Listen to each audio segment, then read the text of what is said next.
O Grande Conflito. Capítulo 40. O livramento dos justos. Quando a proteção das leis humanas for retirada dos que honram a lei de Deus, haverá nos diferentes países um movimento simultâneo com o fim de destruí-los. Aproximando-se o tempo indicado no decreto, o povo conspirará para desarraigar a odiada seita. Resolver-se-á dar em uma noite um golpe decisivo que faça silenciar por completo a voz do dissentimento e reprovação. O povo de Deus, alguns nas celas das prisões, outros escondidos nos retiros solitários das florestas e montanhas, pleiteia ainda a proteção divina, enquanto por toda parte grupos de homens armados, instigados pelas hostes de anjos maus, se estão preparando para a obra de morte. É então, na hora de maior aperto, que o Deus de Israel intervirá para o livramento de seus escolhidos.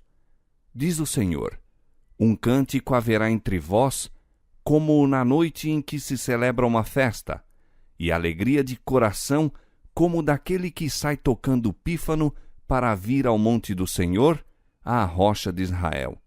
E o Senhor fará ouvir a glória da sua voz, e fará ver o abaixamento do seu braço com indignação de ira, e a labareda do seu fogo consumidor, e raios, e dilúvio, e pedras de saraiva. Isaías capítulo 30, versos 29 e 30.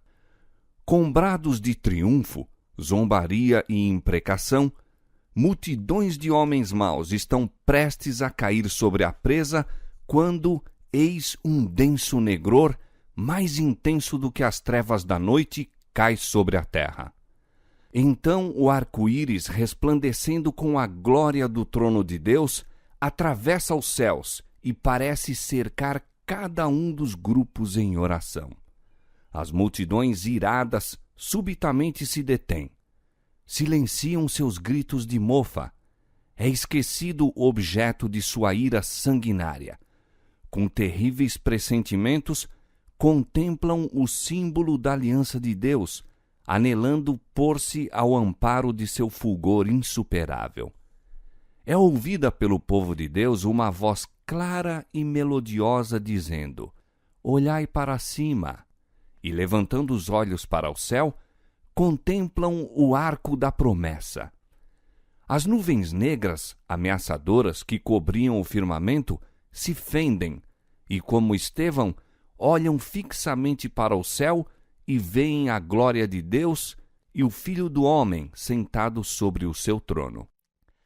Divisam em sua forma divina os sinais de sua humilhação, e de seus lábios ouvem o pedido apresentado ante seu Pai e os santos anjos.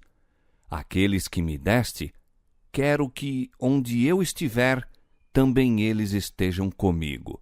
João 17, 24.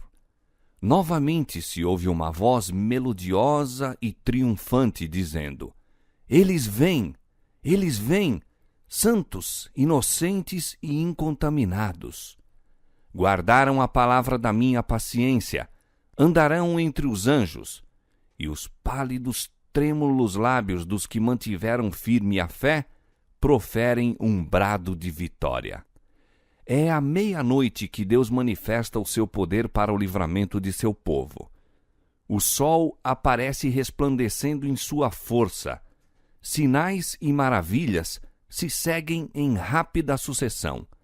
Os ímpios contemplam a cena com terror e espanto, enquanto os justos veem com solene alegria os sinais de seu livramento. Tudo na natureza parece desviado de seu curso. As correntes de água deixam de fluir. Nuvens negras e pesadas sobem e chocam-se umas nas outras. Em meio dos céus agitados, acha-se um espaço claro de glória indescritível, donde vem a voz de Deus como o som de muitas águas, dizendo: está feito. Apocalipse 16, 17. Essa voz abala os céus e a terra. Há um grande terremoto como nunca tinha havido desde que há homem sobre a terra. Tal foi este tão grande terremoto. Apocalipse 16:18. O firmamento parece abrir-se e fechar-se. A glória do trono de Deus dir-se-ia atravessar a atmosfera. As montanhas agitam-se como a cana ao vento e anfractuosas rochas são espalhadas por todos os lados. Há um estrondo como de uma tempestade a sobrevir. O mar é açoitado com fúria. Ouve-se o sibilar do furacão, semelhante à voz de demônios na missão de destruir. A terra inteira se levanta, dilatando-se como as ondas do mar. Sua superfície está a quebrar-se. Seu próprio fundamento parece ceder. Cadeias de montanhas estão a sossobrar. Desaparecem ilhas habitadas. Os portos marítimos que, pela iniquidade, se tornaram como Sodoma, são tragados pelas águas enfurecidas. A grande Babilônia veio em lembrança perante Deus para lhe dar o cálice do vinho da indignação da sua ira. Apocalipse 16, versos 19 e 21. Grandes pedras de saraiva, cada uma do peso de um talento, estão a fazer sua obra de destruição. As mais orgulhosas cidades da terra são derribadas. Os suntuosos palácios em que os grandes homens do mundo dissiparam suas riquezas com a glorificação própria, desmoronam-se diante de seus olhos. As paredes das prisões fendem-se e o povo de Deus que estivera retido em cativeiro por causa de sua fé é libertado. Abrem-se as sepulturas, e muitos dos que dormem no pó da terra ressuscitarão, uns para a vida eterna e outros para a vergonha e desprezo eterno. Daniel 12:2. Todos os que morreram na fé da mensagem do terceiro anjo saem do túmulo glorificados para ouvirem o concerto de paz estabelecido por Deus com os que guardam a sua lei.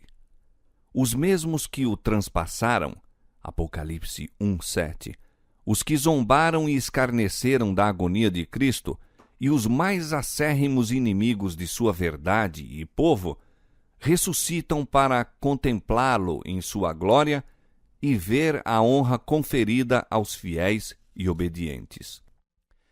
Densas nuvens ainda cobrem o céu. Contudo, o sol de quando em quando irrompe, aparecendo como o olhar vingador de Jeová. Relâmpagos terríveis estalam dos céus, envolvendo a terra num lençol de chamas. Por sobre o estrondo medonho do trovão, vozes misteriosas e terríveis declaram a sorte dos ímpios.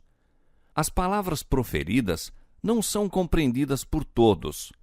Entendem-nas, porém, distintamente os falsos ensinadores. Os que pouco antes eram tão descuidados, tão jactanciosos e desafiadores, tão exultantes em sua crueldade para com o povo de Deus, observador dos mandamentos, acham-se agora vencidos pela consternação e a estremecer de medo. Ouve-se o seu pranto acima do som dos elementos.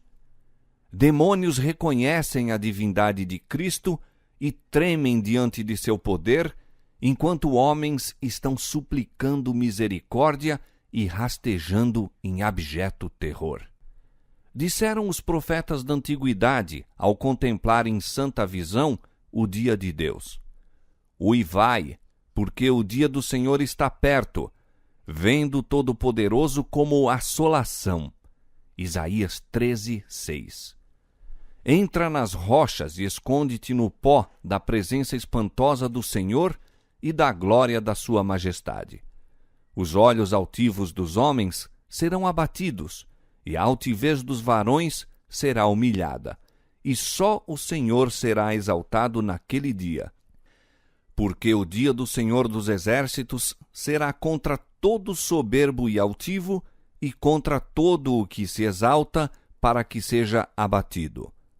Naquele dia, o homem lançará às toupeiras e aos morcegos os seus ídolos de prata e os ídolos de ouro que fizeram para ante ele se prostrarem, e meter-se-á pelas fendas das rochas, pelas cavernas das penhas, por causa da presença espantosa do Senhor e por causa da glória da sua majestade, quando ele se levantar para assombrar a terra. Isaías capítulo 2, versos 10, 20 e 21.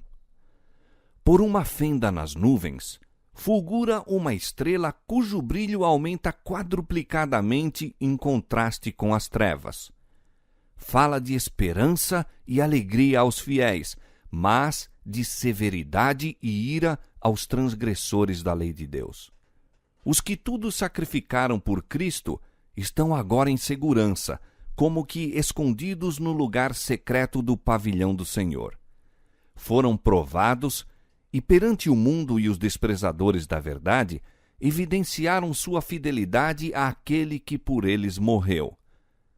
Uma mudança maravilhosa sobreveio aos que mantiveram firme integridade em face mesmo da morte. Foram subitamente libertos da negra e terrível tirania dos homens transformados em demônios.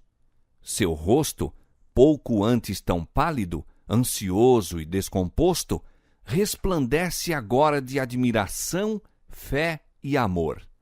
Sua voz ergue-se em cântico triunfal. Deus é o nosso refúgio e fortaleza, socorro bem presente na angústia, pelo que não temeremos, ainda que a terra se mude e ainda que os montes se transportem para o meio dos mares, ainda que as águas rujam e se perturbem, ainda que os montes se abalem pela sua braveza. Salmo 46, versos 1 a 3. Enquanto estas palavras de santa confiança ascendem a Deus, as nuvens recuam e se veem os constelados céus, indescritivelmente gloriosos em contraste com o firmamento negro e carregado de cada lado. A glória da cidade celestial emana de suas portas entreabertas.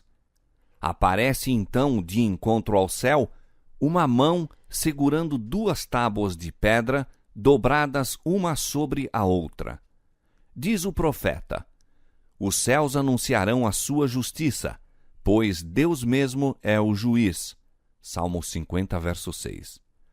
Aquela santa lei, a justiça de Deus, que por entre trovões e chamas foi do Sinai proclamada como guia da vida, revela-se agora aos homens como a regra do juízo. A mão abre as tábuas e vêem-se os preceitos do decálogo como que traçados com pena de fogo. As palavras são tão claras que todos as podem ler.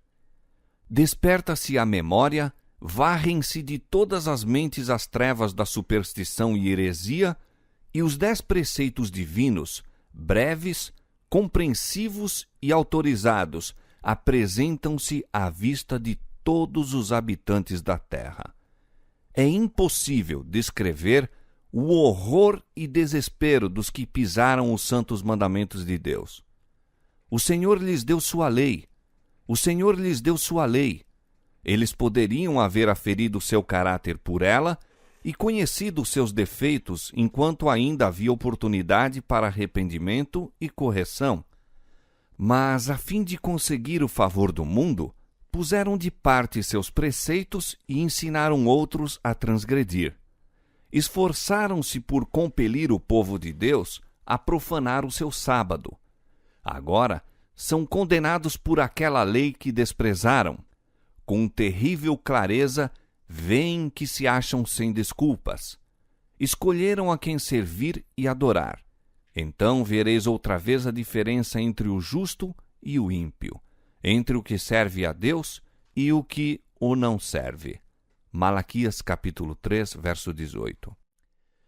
Os inimigos da lei de Deus, desde o ministro até ao menor dentre eles, têm nova concepção da verdade e do dever. Demasiado tarde, veem que o sábado do 4º mandamento é o selo do Deus vivo. Tarde demais, veem a verdadeira natureza de seu sábado espúrio e o fundamento arenoso sobre o qual estiveram a construir. Acham que estiveram a combater contra Deus. Ensinadores religiosos conduziram almas à perdição, ao mesmo tempo que professavam guiá-las às portas do paraíso. Antes do dia do ajuste final de contas, não se conhecerá quão grande é a responsabilidade dos homens no mistério sagrado e quão terríveis são os resultados de sua infidelidade. Somente na eternidade poderemos com acerto avaliar a perda de uma única alma. Terrível será a condenação daquele a quem Deus disser: retira-te, mau servo. A voz de Deus é ouvida no céu, declarando o dia e a hora da vinda de Jesus e estabelecendo concerto eterno com seu povo. Semelhantes a estrondos do mais forte trovão, suas palavras ecoam pela terra inteira. O Israel de Deus fica a ouvir com o olhar fixo no alto. Tem o semblante iluminado com a sua glória, brilhante como o rosto de Moisés quando desceu do Sinai.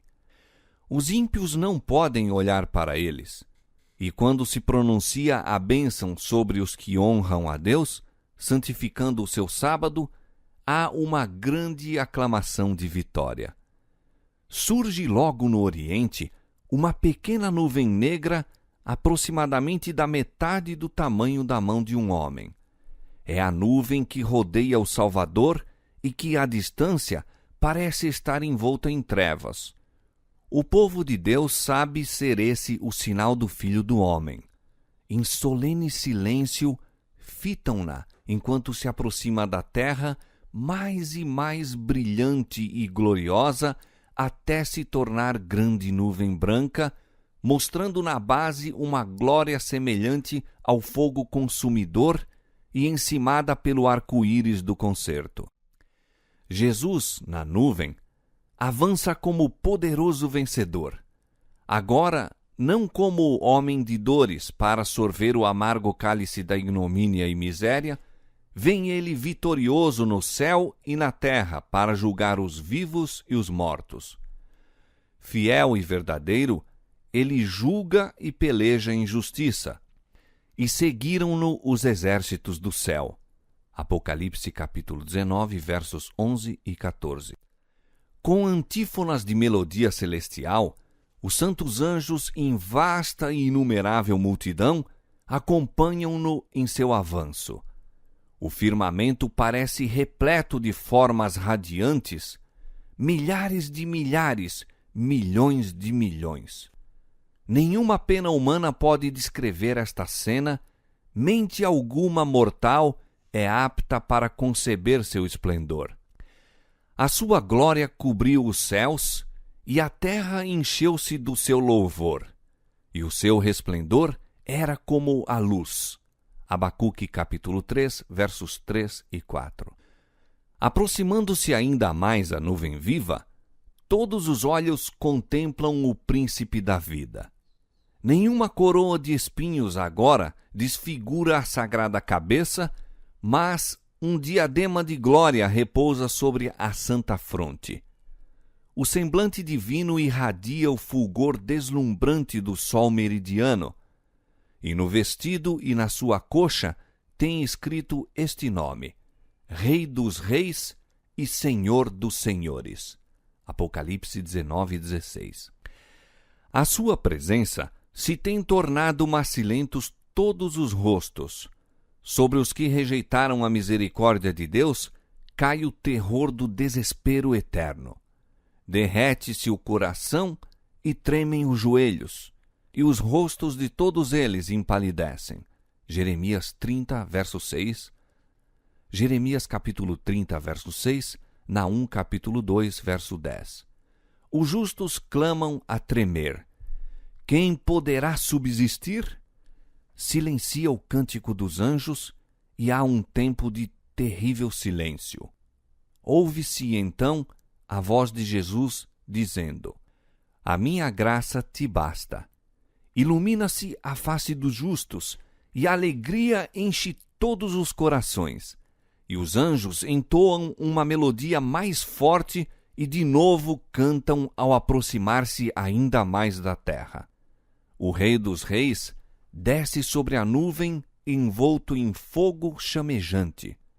Os céus enrolam-se como um pergaminho, e a terra treme diante dele, e todas as montanhas e ilhas se movem de seu lugar. Virá o nosso Deus e não se calará. Adiante dele, um fogo irá consumindo, e haverá grande tormenta ao redor dele. Chamará os céus do alto e a terra para julgar o seu povo. Salmo 50, versos 3 e 4. E os reis da terra, e os grandes, e os ricos, e os tribunos, e os poderosos, e todo servo, e todo livre, se esconderam nas cavernas e nas rochas das montanhas. E diziam aos montes e aos rochedos: Caí sobre nós, e escondei-nos do rosto daquele que está sentado sobre o trono e da ira do Cordeiro, porque é vindo o grande dia da sua ira, e quem poderá subsistir? Apocalipse capítulo 6, versos 15 a 17. Cessaram os gracejos escarnecedores, cerram-se os lábios mentirosos, o choque das armas, o tumulto da batalha com o ruído e os vestidos que rolavam no sangue silenciaram. Isaías capítulo 9, verso 5.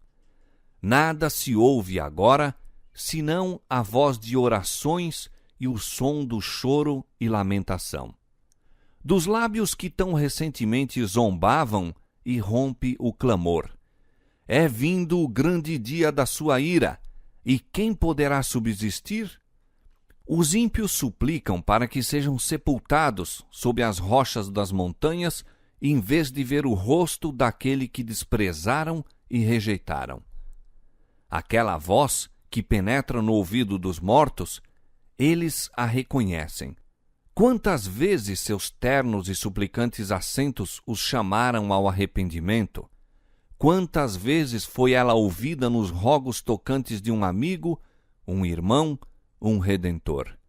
Para os que rejeitaram sua graça, nenhuma outra voz poderia ser tão cheia de censura, tão carregada de denúncias, como aquela que durante tanto tempo assim pleiteou.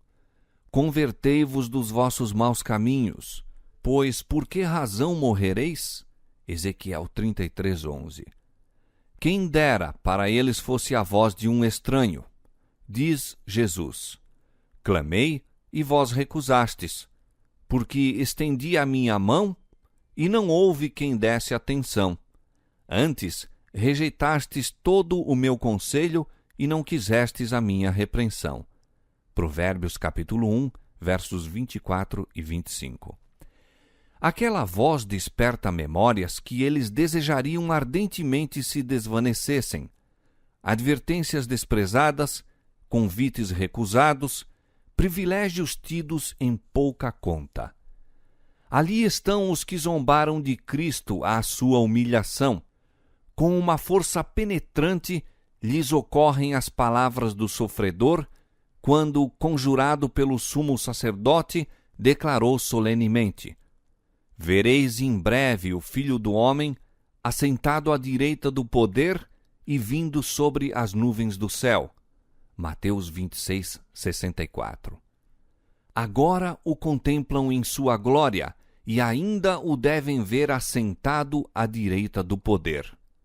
Os que escarneceram de sua declaração de ser ele o Filho de Deus estão agora mudos. Ali está o altivo Herodes, que zombou de seu título real, mandando os soldados mofadores coroá-lo rei. Estão ali os mesmos homens que com mãos ímpias lhe colocaram sobre o corpo o manto de púrpura e sobre a fronte sagrada a coroa de espinhos, e na mão, que não opunha resistência, um simulacro de cetro, e diante dele se curvaram em zombaria blasfema. Os homens que bateram e cuspiram no príncipe da vida, agora se desviam de seu penetrante olhar, procurando fugir da subjugante glória de sua presença.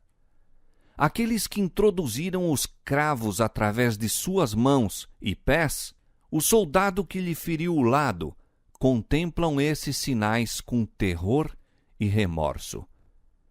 com terrível precisão, sacerdotes e príncipes recordam-se dos acontecimentos do Calvário. Estremecendo de horror, lembram-se de como, meneando a cabeça em satânica alegria, exclamaram: salvou os outros e a si mesmo não pode salvar-se? Se é o rei de Israel, desça da cruz agora e creremos nele. Confiou em Deus, livre-o agora, se o ama. Mateus 27, 42 e 43. Vividamente relembram a parábola dos lavradores que se recusaram a entregar a seu senhor o fruto da vinha, maltrataram seus servos e lhe mataram o filho. Lembram-se também da sentença que eles próprios pronunciaram: o senhor da vinha dará afrontosa morte aos maus. No pecado e castigo daqueles homens infiéis, veem os sacerdotes e anciãos seu próprio procedimento e sua própria justa condenação. E agora ergue-se um clamor de agonia mortal, mais alto do que o grito "Crucifica-o! Crucifica-o!", que repercutiu pelas ruas de Jerusalém. Reboa o pranto terrível, desesperado. Ele é o Filho de Deus. Ele é o verdadeiro Messias. Procuram fugir da presença do Rei dos Reis. Nas profundas cavernas da terra, fendida pela luta dos elementos, tentam debalde esconder-se. Na vida de todos os que rejeitam a verdade, há momentos em que a consciência desperta e que a memória apresenta a recordação torturante de uma vida de hipocrisia e a alma é acossada de vãos pesares. Mas que é isto ao ser comparado com o remorso daquele dia em que o temor vem como assolação, em que a perdição vem como tormenta? Provérbios 1:27. Os que desejariam destruir a Cristo e seu povo fiel testemunham agora a glória que sobre eles repousa. No meio de seu terror, ouvem a voz dos santos em alegres acordes, exclamando: eis que este é o nosso Deus, a quem aguardávamos, e ele nos salvará. Isaías 25:9. Por entre as vacilações da terra, o clarão do relâmpago e o ribombo do trovão, a voz do Filho de Deus chama os santos que dormem. Ele olha para a sepultura dos justos e, levantando as mãos para o céu, brada: despertai, despertai, despertai vós que dormis no pó e surgi. Por todo o comprimento e largura da terra, os mortos ouvirão aquela voz, e os que ouvirem viverão. E a terra inteira ressoará com o passar do exército extraordinariamente grande de toda nação, tribo, língua e povo. Do cárcere da morte vêm eles, revestido de glória imortal, clamando: onde está, ó morte, o teu aguilhão? Onde está, ó inferno, a tua vitória? 1 Coríntios 15:55. E os vivos justos e os santos ressuscitados unem as vozes em prolongada e jubilosa aclamação de vitória. Todos saem do túmulo com a mesma estatura que tinham quando ali entraram. Adão, que está em pé entre a multidão dos ressuscitados, é de grande altura e formas majestosas, de estatura pouco menor que o Filho de Deus. Apresenta assinalado contraste com o povo das gerações posteriores. Sob este único ponto de vista se revela a grande degeneração da raça. Todos, porém, surgem com a louçania e vigor de eterna mocidade. No princípio, o homem foi criado à semelhança de Deus, não somente no caráter, mas na forma e aspecto. O pecado desfigurou e quase obliterou a imagem divina, mas Cristo veio para restaurar aquilo que se havia perdido. Ele mudará nosso corpo vil, modelando-o conforme seu corpo glorioso. As formas mortais, corruptíveis, destituídas de garbo, poluídas pelo pecado, tornam-se perfeitas, belas e imortais. Todos os defeitos e deformidades são deixados no túmulo. Restabelecidos a árvore da vida, no Éden, há tanto tempo perdido, os remidos crescerão até a estatura completa da raça em sua glória primitiva. Os últimos traços da maldição do pecado serão removidos e os fiéis de Cristo aparecerão na beleza do Senhor nosso Deus, refletindo no espírito, alma e corpo a imagem perfeita de seu Senhor. Ó maravilhosa redenção! Há tanto tempo objeto das cogitações, há tanto tempo esperada, contemplada com ávida expectativa, mas nunca entendida completamente. Os justos vivos são transformados num momento, num abrir e fechar de olhos. À voz de Deus, foram eles glorificados. Agora tornam-se imortais e, com os santos ressuscitados, são arrebatados para encontrar seu Senhor nos ares. Os anjos ajuntarão os seus escolhidos desde os 4 ventos, de uma a outra extremidade dos céus. Criancinhas são levadas pelos santos anjos aos braços de suas mães. Amigos, há muito separados pela morte, reúnem-se para nunca mais se separarem e com cânticos de alegria ascendem juntamente para a cidade de Deus. De cada lado do carro de nuvens existem asas e debaixo dele se acham rodas vivas, e ao volver o carro para cima, as rodas clamam, Santo! E as asas, movendo-se, clamam, Santo! E o cortejo de anjos clama, Santo, Santo, Santo, Senhor Deus Todo-Poderoso. E os remidos bradam, Aleluia! Enquanto o carro prossegue em direção à Nova Jerusalém. Antes de entrar na cidade de Deus, o Salvador concede a seus seguidores os emblemas da vitória, conferindo-lhes as insígnias de sua condição real.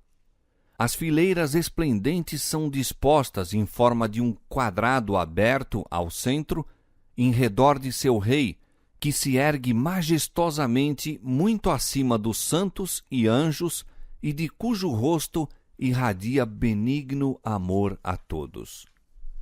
Por toda a hoste inumerável dos resgatados, todos os olhares se acham fixos nele, todos os olhos contemplam a glória daquele cujo parecer estava tão desfigurado, mais do que o de outro qualquer, e a sua figura mais do que a dos filhos dos homens. Sobre a cabeça dos vencedores, Jesus com sua própria destra põe a coroa de glória. Para cada um há uma coroa que traz o seu novo nome, Apocalipse 2,17, e a inscrição, Santidade ao Senhor. Em cada mão são colocadas a palma do vencedor e a harpa resplandecente.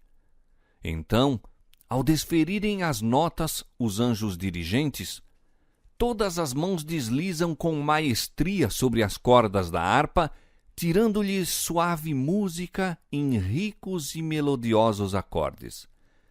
Indizível transporte faz fremir todo o coração e toda a voz se ergue em grato louvor. Àquele que nos ama e em seu sangue nos lavou dos nossos pecados e nos fez reis e sacerdotes para Deus e seu Pai. A ele glória e poder para todo o sempre.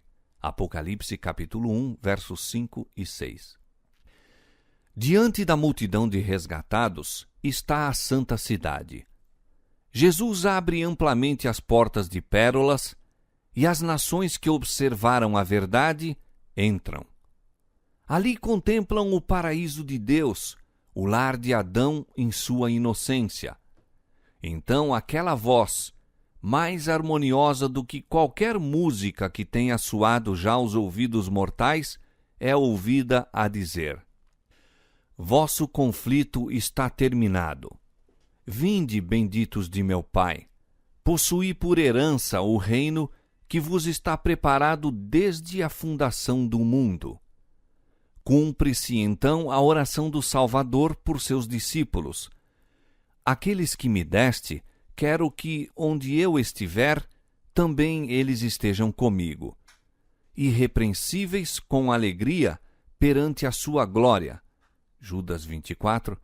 Cristo os apresenta a seu Pai como a aquisição de seu sangue, declarando: Eis-me aqui com os filhos que me deste. Guardei aqueles que me deste. Ó, maravilhas do amor que redime! Transportes daquela hora em que o infinito Pai, olhando para os resgatados, contemplar sua imagem, banida a discórdia do pecado, removida sua maldição, e o humano de novo em harmonia com o divino. Com indizível amor, Jesus dará as boas-vindas a seus fiéis para o gozo do teu Senhor. O gozo do Salvador consiste em ver, no reino de glória, as almas que foram salvas por sua agonia e humilhação. E os remidos serão participantes de sua alegria, vendo eles, entre os bem-aventurados, os que foram ganhos para Cristo por meio de suas orações, trabalhos e sacrifícios de amor. Reunindo-se eles em redor do grande trono branco, indizível júbilo lhes encherá o coração ao contemplarem os que ganharam para Cristo e verem que um ganhou a outros e estes ainda outros, todos trazidos para o porto de descanso, para ali deporem sua coroa aos pés de Jesus e louvá-lo pelos séculos intérminos da eternidade. Ao serem os resgatados recebidos na cidade de Deus, ecoa nos ares um exultante clamor de adoração. Os dois Adões estão prestes a encontrar-se. O Filho de Deus se acha em pé, com os braços estendidos para receber o Pai de nossa raça, o ser que ele criou e que pecou contra o seu Criador, e por cujo pecado os sinais da crucifixão aparecem no corpo do Salvador. Ao divisar Adão os sinais dos cruéis cravos, ele não cai ao peito de seu Senhor, mas lança-se em humilhação a seus pés, exclamando: Digno, digno é o Cordeiro que foi morto. Com ternura, o Salvador o levanta, convidando-o a contemplar de novo o lar edênico do qual havia tanto fora exilado. Depois de sua expulsão do Éden, a vida de Adão na terra foi cheia de tristeza. Cada folha a murchar, cada vítima do sacrifício, cada mancha na bela face da natureza, cada mácula na pureza do homem, era uma nova lembrança de seu pecado. Terrível foi a aflição do remorso ao contemplar a iniquidade que abundava e, em resposta às suas advertências, deparar com a exprobração que lhe faziam como causa do pecado. Com paciente humildade, suportou durante quase 1000 anos a pena da transgressão. Fielmente se arrependeu de seu pecado, confiando nos méritos do Salvador prometido, e morreu na esperança de uma ressurreição.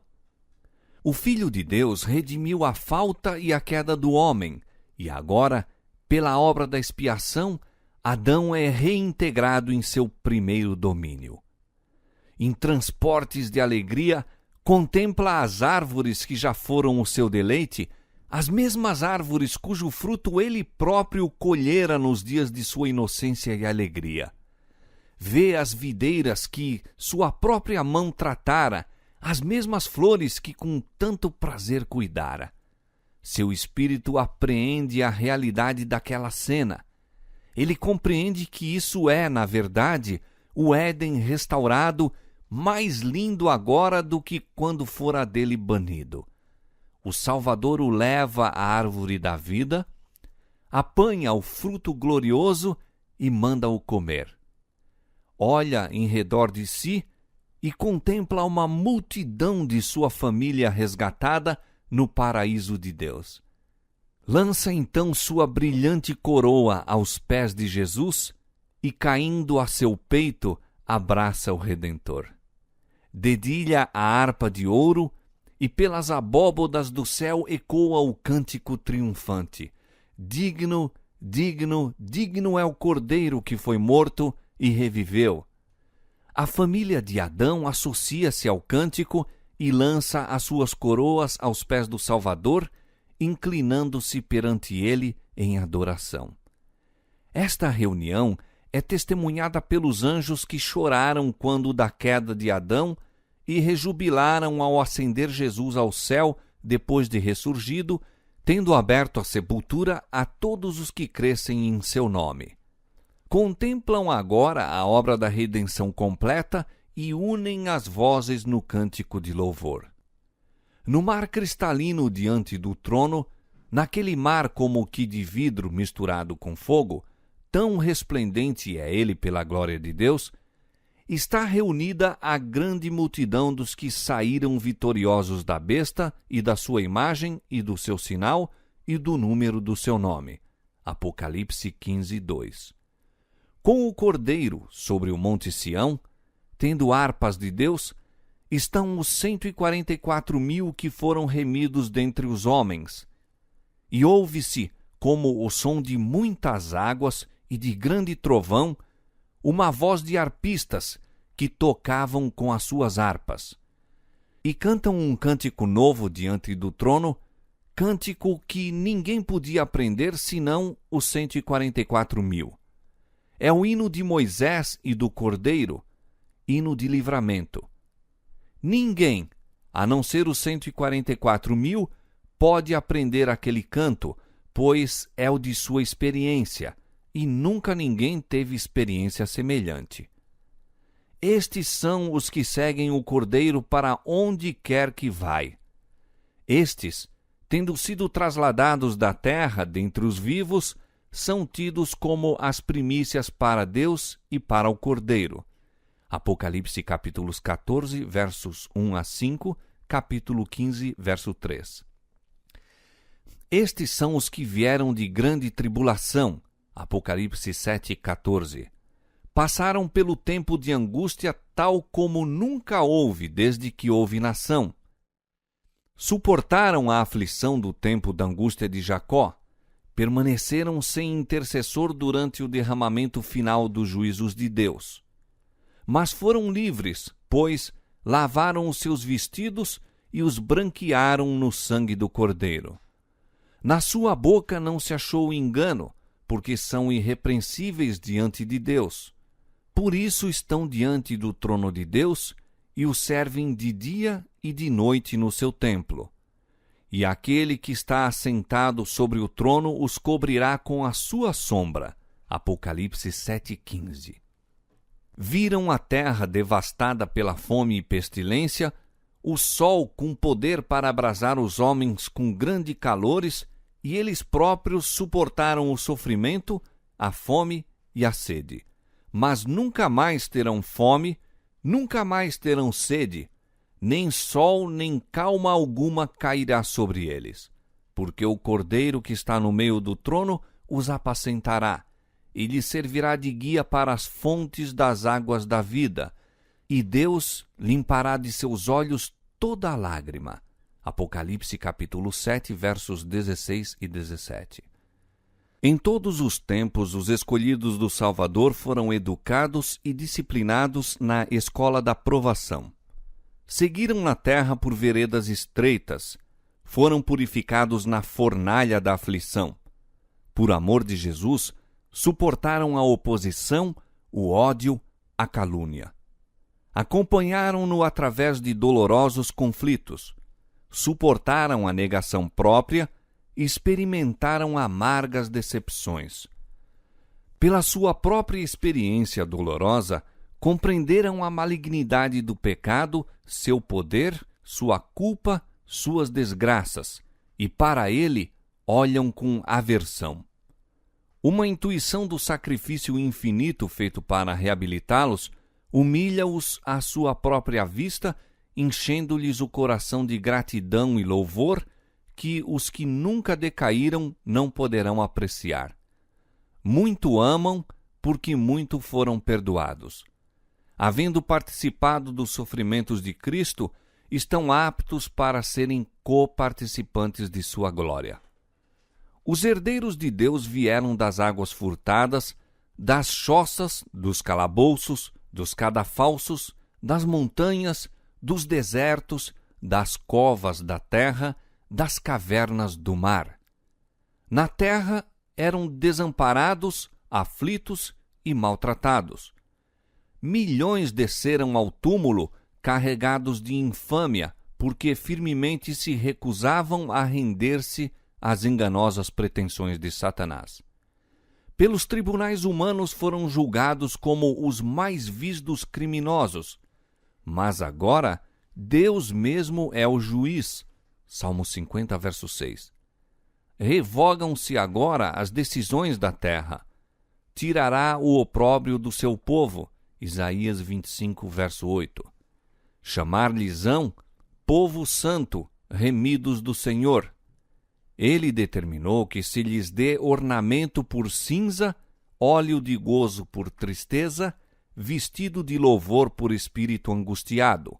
Isaías capítulo 62, verso 12, capítulo 61, verso 3.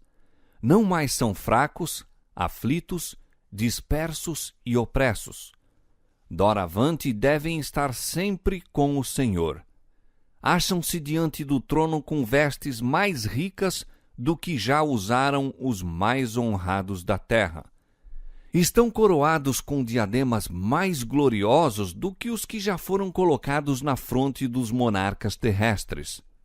Os dias de dores e prantos acabaram-se para sempre. O Rei da Glória enxugou as lágrimas de todos os rostos. Removeu-se toda a causa de pesar. Por entre o agitar dos ramos de palmeiras, derramam um cântico de louvor claro, suave e melodioso. Todas as vozes aprendem a harmonia até que reboa pelas abóbadas do céu a antífona. Salvação ao nosso Deus, que está sentado no trono, e ao Cordeiro. E todos os habitantes do céu assim respondem. Amém. Louvor e glória e sabedoria e ação de graças e honra e poder e força ao nosso Deus para todo o sempre. Apocalipse capítulo 7, versos 10 e 12. Nesta vida, podemos apenas começar a compreender o maravilhoso tema da redenção. Com nossa compreensão finita, podemos considerar muito encarecidamente a ignomínia e a glória, a vida e a morte, a justiça e a misericórdia que se encontraram na cruz. Todavia, com o máximo esforço de nossa faculdade mental, deixamos de aprender seu completo significado. O comprimento e a largura, a profundidade e a altura do amor que redime não são, senão palidamente compreendidos. O plano da redenção não será amplamente penetrado, mesmo quando os resgatados virem assim como eles são vistos e conhecerem como são conhecidos. Antes, através das eras eternas, novas verdades desdobrar-se-ão de contínuo à mente cheia de admiração e deleite. Posto que os pesares, dores e tentações da terra estejam terminados e removidas suas causas, sempre terá o povo de Deus um conhecimento distinto, inteligente do que custou a sua salvação. A cruz de Cristo será a ciência e cântico dos remidos por toda a eternidade. Em Cristo glorificado, eles contemplarão Cristo crucificado. Jamais se olvidará que aquele cujo poder criou e manteve os inumeráveis mundos através dos vastos domínios do espaço, o amado de Deus, a majestade do céu, aquele a quem querubins e resplendentes serafins se deleitavam em adorar, humilhou-se para levantar o homem caído, que ele arrostou a culpa e a ignomínia do pecado e a ocultação da face de seu Pai, até que as misérias de um mundo perdido lhe quebrantaram o coração e aniquilaram a vida na cruz do Calvário. O fato de o Criador de todos os mundos, o árbitro de todos os destinos, deixar sua glória e humilhar-se por amor do homem, despertará eternamente a admiração e adoração do universo.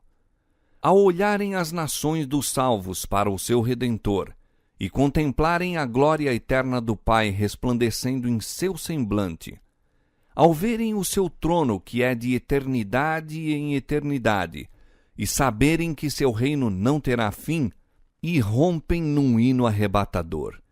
Digno, digno é o Cordeiro que foi morto e nos remiu para Deus com seu muito precioso sangue. O mistério da cruz explica todos os outros mistérios. À luz que emana do Calvário, os atributos de Deus que nos encheram de temor e pavor aparecem belos e atraentes. Misericórdia, ternura e amor paternal são vistos a confundir-se com santidade, justiça e poder.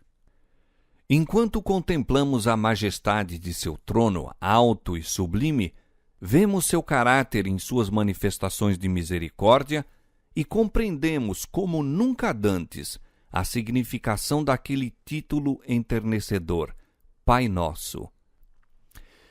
Enquanto contemplamos a majestade de seu trono alto e sublime, vemos seu caráter em suas manifestações de misericórdia e compreendemos como nunca dantes a significação daquele título enternecedor, Pai Nosso. Ver-se-á que aquele que é infinito em sabedoria não poderia idear plano algum para nos redimir, a não ser o sacrifício de seu Filho. A compensação desse sacrifício é a alegria de povoar a terra com seres resgatados, santos, felizes e imortais. O resultado do conflito do Salvador com os poderes das trevas é a alegria para os remidos, redundando para a glória de Deus por toda a eternidade. E tal é o valor de cada alma que o Pai está satisfeito com o preço pago, e o próprio Cristo, contemplando os frutos de seu grande sacrifício, exulta também.